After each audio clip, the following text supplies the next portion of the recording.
So I'm Michael Kramer, and let me tell you the Seaport story, the 250 Water Street story. On January the 11th of this year, New York State Supreme Court Judge Arthur F. Goran ruled in favor of our lawsuit to halt a billion-dollar project that would overwhelm and dominate the low-scale South Street Seaport Historic District.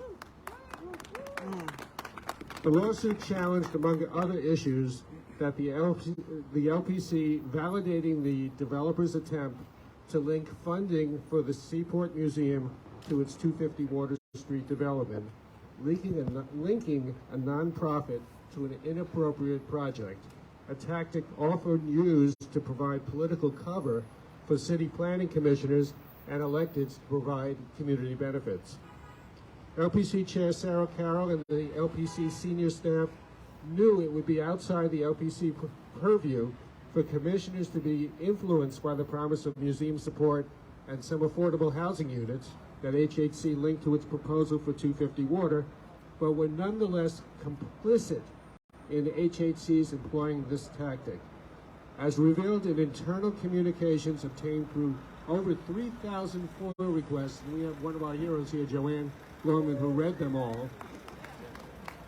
The chair and the LPC senior staff worked hand in hand with the outgoing de Blasio administration and developer HHC to advance an outsized tower at the 250 Water Street site by the end of the previous year, by the end of 2021.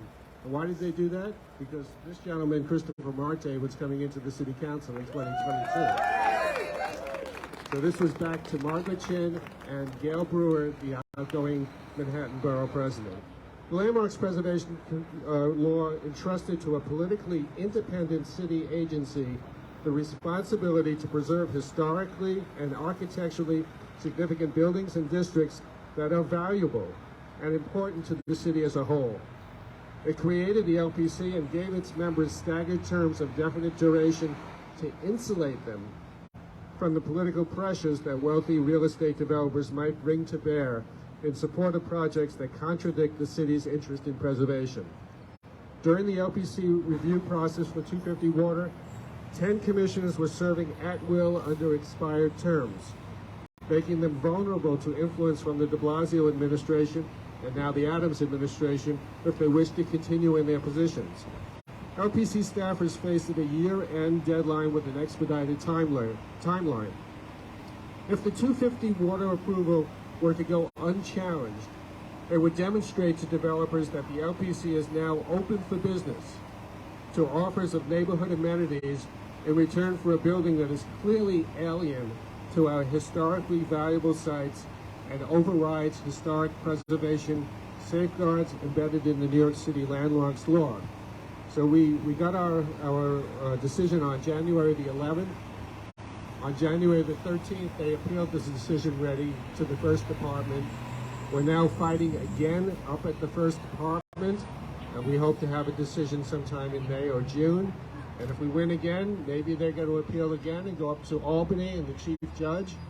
And you know, we're a community organization, and we're fighting so hard.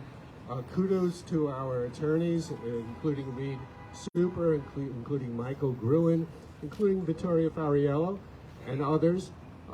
This is a tough fight, but we're winning, and we have to keep politics out of the Landmarks Law. Thank you.